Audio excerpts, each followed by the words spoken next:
नमस्कार प्रिय विद्यार्थियों, आप कविदेव पद्य व्याख्या श्रृंखला भाग 6 तक आपने अध्ययन किया। विशद व्याख्या विश्लेषण पढ़ा। अब भाग 7 में कविदेव के पद्य का मूल पाठ आपके सामने आपके सम्मुख प्रस्तुत है। जब ते कुंवर कान्हे रावरी कला निधान, कान परिवाके कहू सुजस कहानी सी, तब ही ते देव देखी देवता सी हंसत सी, रीझती सी खींचती सी रूठत रिसानी सी, छोही सी छली सी छीन लीनी सी छकी सी छीन, जकी सी चकी सी लागी थकी ठहरानी सी, बिंदी सी बंदी सी बीख बूढ़ी सी विमोहित सी, बैठी बाल बखती बिलोकती बिकानी सी। प्रिय विद्यार्थियों, कवि देव का ये रचित पद्य अवतरण, जिसमें कृष्ण के बारे में राधा की जो विचित्र स्थिति है, प्रकार है, वो यहाँ पर प्रस्तुत है। राधा और कृष्ण के बारे में ये पद्य है। तो कवि देव जो पहले राधा वर्णन कर रही है एक तरह से बैठी हुई, तो उसी में वो कोई सखी है, वो कृष्ण से कहती है कि हे कृष्ण, हे कला निधान, जब आपके सुयश के बारे में राधा ने सुना है, तब से वह कभी देवता जैसी, कभी हंसती सी, कभी रीझती है, कभी खींचती है, कभी रूठती है, कभी क्रोध में आती है, कभी विचलित हो जाती है, कभी क्षुब्ध हो जाती है, कभी छली सी प्रतीत करती है, कभी लूटी सी प्रतीत होती है, कभी अपने आप को हारी हुई सी मानती है, कभी अपने को परेशान सी महसूस करती है। वह ऐसे लगती है जैसे किसी ने उसे बेंध डाला हो, बांध दिया हो। वह अपने आप को थकी हुई सी महसूस करती है, जहर में डुबोई गई सी महसूस करती है, मोहित सी हो गई है, बिकी हुई सी लगती है।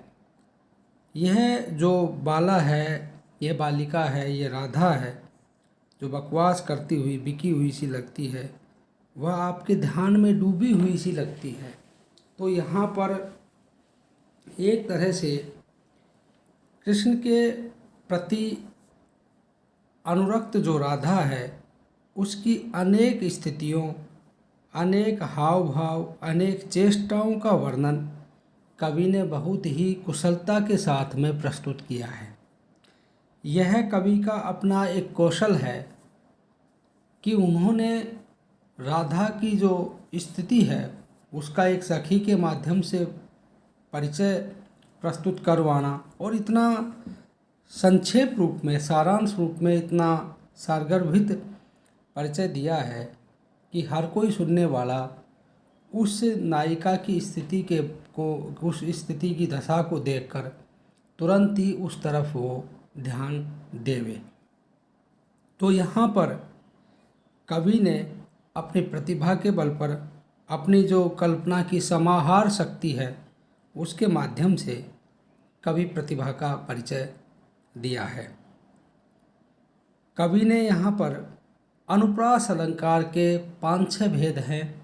छेकानुप्रास, वृत्यानुप्रास, श्रुत्यानुप्रास, अंत्यानुप्रास, ऐसे तो अनुप्रास अलंकार के भी विविध भेदों का यहाँ पर चित्रण मिलता है, उपस्थिति मिलती है।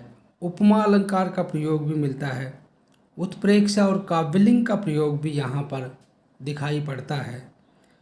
अगर छंद की बात करें तो मनहरण कवित, यहाँ कवित के 2-3 भेद हैं, जिसमें मनहरण कवित का प्रयोग हुआ है, और साथ में छंद की जो गति है, लय है, तुक है, पद मैत्री है, वर्ण मैत्री है, संगीतात्मकता है, व्यंजकता है, व्यंजना है, लाक्षणिकता है, बड़ी गजब की यहाँ पर कवि ने प्रस्तुत की है। तो भाव पक्ष के साथ साथ जो कला पक्ष है, वो उसका उज्ज्वलतम रूप यहाँ पर दिखाई पड़ता है।